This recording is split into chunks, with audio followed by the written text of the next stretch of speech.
Hello, I'm Jim O'Neill from the Forestry Commission, and I'm working on a landscape scale project, the Forestry Investment Zone, or FIZ, to encourage the integration of trees, woodland and forestry in balance with the farmed landscape of North East Cumbria.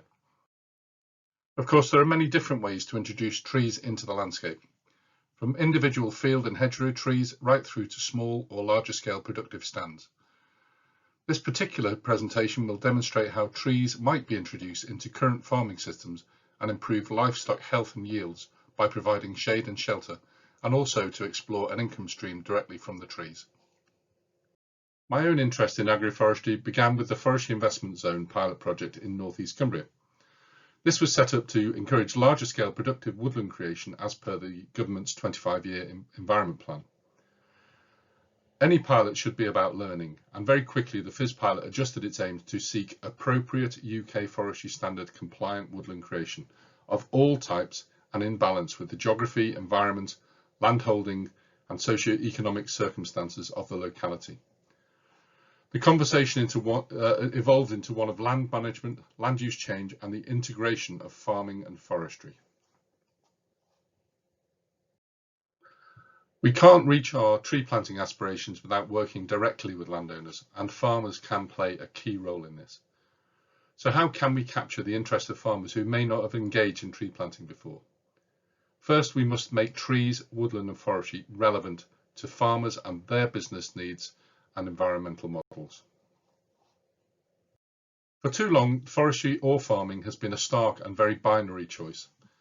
So how do we begin to reintegrate the two into effective holistic land management practice for landowners and farmers? What better way to begin exploring the reintegration of farming and forestry than through agroforestry? And please note, the term agroforestry can be cloaked in some mystery, and trees on farms may be a better place to start a conversation. I must stress that while there is some science involved in this presentation, there is no rocket science, and it's mostly just a good deal of common sense in how trees can help. Changes in how our countryside is managed and supported may lead the farming community in re-evaluation of how they farm and considering different ways to achieve their own agricultural objectives. And I believe trees can play a part in this. Trees, woodland and forestry might form part of the future farm management if it's considered carefully. The drivers for the farm should be direct outcomes like animal husbandry, soil, water and land management benefits, but of course grants may play a part in that decision making too. Trees, woodland and forestry have to become relevant to you and how you manage your farm. So this is a presentation of just one particular aspect of agroforestry that might have a place. First of all, where can you find out more about agroforestry? A really useful booklet produced by the Soil Association helps explain various agroforestry systems and benefits. I'll cover the main points before going on to show some examples of a real-world farm practicing silvopasture that may be applicable to North East Cumbria. On to some text from the Agroforestry Handbook. There are some studies that prove that the reduction of the effects of wind exposure lead to animals using less energy to keep warm and hopefully translate into more weight gain. And of course, heat stress can equal a decrease in live weight gains. Longer outdoor grazing seasons, stocked with shelter, are out earlier in the spring and in later in the autumn, and hopefully at the same time using less feed. And improvements to soil health. Trees increase soil fertility, they reduce compaction and they protect against erosion. And that is mostly through root action and also leaf litter. There is a reduction of pests and diseases under a tree canopy, with the wet ground being dried by trees, and there are more predators of flies and more dung beetles available. Supplementary livestock diet might be a consideration. Some trees contain high levels of micronutrients and grasses. And of course, there are direct economic benefits from the trees, woodland and forestry products themselves. Broader environmental benefits can be considered, such as societal benefits through carbon sequestration, soil improvement, water quality, water management, and these can benefit the farm through access to an agri-environment scheme. But I must say, just before you plant, some due diligence may be required before planting trees. You might need an agricultural or forestry EIA, but don't be put off by this. There are plenty of people out there to help you. This is a scene from upland Perthshire. Trees have been planted in rows and robustly double staked and protected from grazing stock. Protection can't be stressed enough.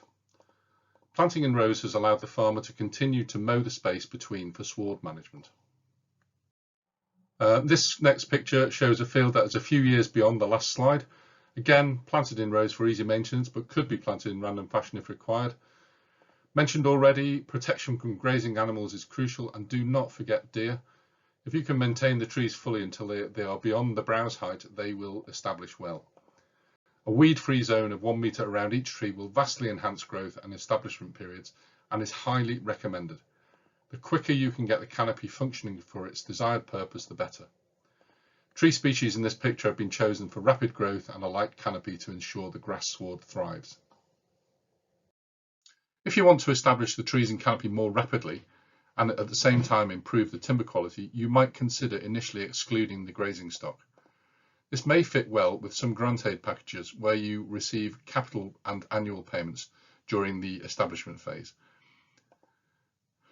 Tighter initial tree spacing will lead to a better stem form, leading to an enhanced woodland income from perhaps year 15, and productive stand establishment will allow less intensive protection methods by using fencing rather than individual tree protection, which will be significantly cheaper. Once the trees are established and robust enough to withstand grazing pressure again, livestock can be reintroduced. But to ensure this early reintroduction, the crop must be well maintained. You could have a robust crop ready for livestock between 10 and 15 years, but that just depends on the aftercare. Good initial maintenance cannot be stressed enough. So the tree canopy can then be manipulated to suit the requirements of the system you're employing. In this case, a birch canopy is used to provide rapid growth, tall branch-free stems and a light dapple shade, managed to ensure the grass sward thrives underneath. You may need to prune at some point, but that can be assessed as the tree crop grows. Livestock weights are known to increase under shelter of tree canopies, and live birth rates and weights are also proven to increase. There is also that other crop to consider on the same parcel of land as well, the trees themselves. Initially, tight spacing will thrust the trees skyward and ensure a better stem form, and then management of the stems and canopies can continue this good form throughout the rotation, leading on to a very saleable product. These photographs are taken from a farm where grazing is part of the management system, demonstrating that valuable tree products can go hand in hand with quality stock rearing. Trees grown on the farm can be converted into products for on-farm use with a mobile band mill or sold on the open market. So here we have a rather typical upland scene. What can we see within it? We've got shelter for stock, we've got shade for stock, stock management, shade for water, buffer for water quality, carbon storage, biodiverse habitat, and of course products to sell. And in the foreground we can see new versions of all those things: new shade, shelter, habitat, carbon, stock management with fencing, future products growing. If you are considering providing shade and shelter on the farm for your livestock, it might be worth looking at how trees, woodland and forestry might play a part. Taking land out of agriculture does not need to mean a loss of productivity. It can actually improve. So whether you plant trees in an integrated fashion or more structured shelter belts or riparian buffer strips, there may be something for you to consider. And if you look at the top of the slide, you will see a rather extreme example of protection against erosion. Of course, I'm a forester trying to demonstrate to farmers the potential benefits of trees on farms.